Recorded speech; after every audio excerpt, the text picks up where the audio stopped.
Hi everyone, I'm Callum if you don't know me, otherwise known as, thankfully, Kieran, the littlest Liberal. Oh. A little bit about myself first. I joined the party after me and Campbell was elected because somehow at the age of 14 I felt an affinity with this man who seemed to be about 2,000 years old. A little bit about my background. I come from what I like to call liberal heritage. My father was, while we're talking about firsts, my father was the first chairman of the Scottish Young Liberal Democrats after the merger. My mother was heavily involved in youth politics as well, and in the 1992 general election, my mother stood in Kirkcaldy, and those of you who can do the maths on my age will know that about a week later, I appeared. So you can see I was campaigning from before birth.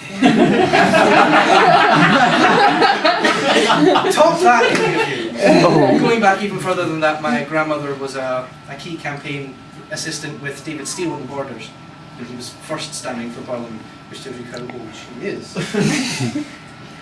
In 2007, I ran a campaign for now Councillor Susan Leslie, who does happen to be my mother, but we started the campaign from our front room as a bit of fun, and somehow it snowballed into her managing to get elected with a team of leafleters all across one of the largest wards in Fife geographically, with 7,000 focuses being delivered 4 times in a period of 6 months, and my feet have never recovered.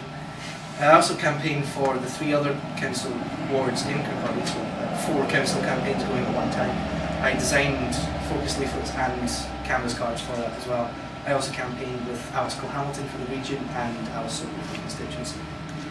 Following that, I was appointed media officer for Kirkcaldy Liberal Democrats, who, as Andrew will know, is in the process of becoming its own Scottish Liberal Democrat branch, which will make it probably the smallest. So getting our word out there isn't always easy, so I've been trying my best in the local press and the internet and things like that to get Kirkcaldy Liberal Democrats noticed and on the map and out from under mid-Scotland and Fife a little bit. I campaigned the Glenrothes by-election, which was wonderful fun, as I will testament to.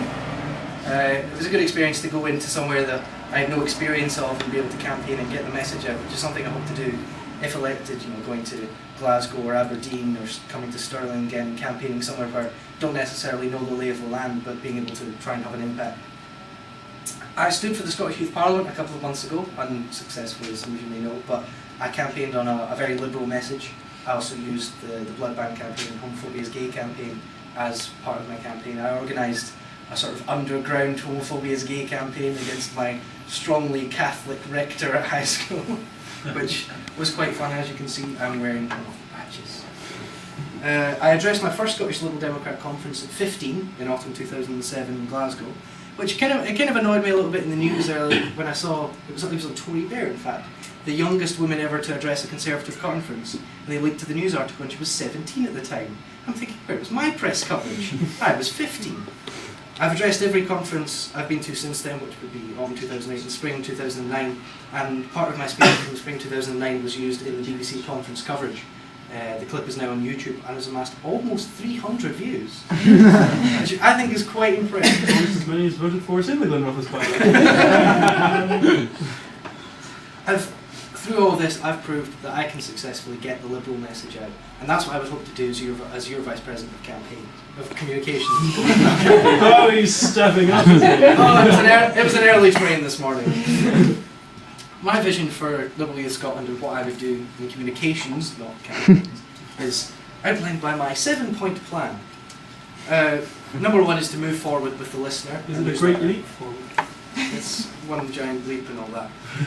To move forward with the listener, to increase its circulation and get it, hopefully we should have somewhere where we can display the listener in all universities and colleges and where we have societies and get it out there and have people throwing it at people in the streets just so we can get our name out.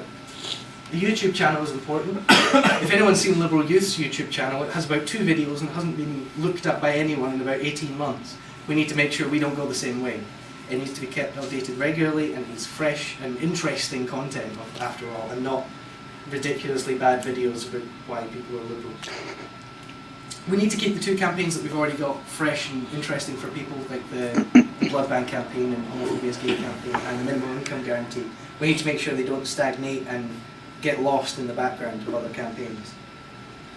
We need to work hard to establish an effective website as soon as possible, which I think is key to the success and getting our name out there and doing much better as a group. One of my really, something I feel really strongly about is organising training for Liberal Youth Scotland members in the areas of public speaking and media use, so that we can get as many people as possible speaking at conferences, get our name in the media, and further to that, to create a database of knowledge and experience, so that, say there was an education motion at a conference, we would have people who are knowledgeable on that subject that we could put in to speak on that motion. And I know for a fact that when selecting conference speakers, they look favourably on young members, and you are quite likely to get called to speak, as I found to Stephen's cost. From this. We also need to set up an effective and, above all, productive channel of communication with federal Liberal youth that doesn't involve any mud being slung down it, but it's very much a case of what they can do for us rather than what we can do for them. We've done so well so far. We can all be really proud of what we've achieved, but we can do more. There's so much potential in this room. I look around and I see various talents. I see people who are good with technology, people who are brilliant public speakers, brilliant writers.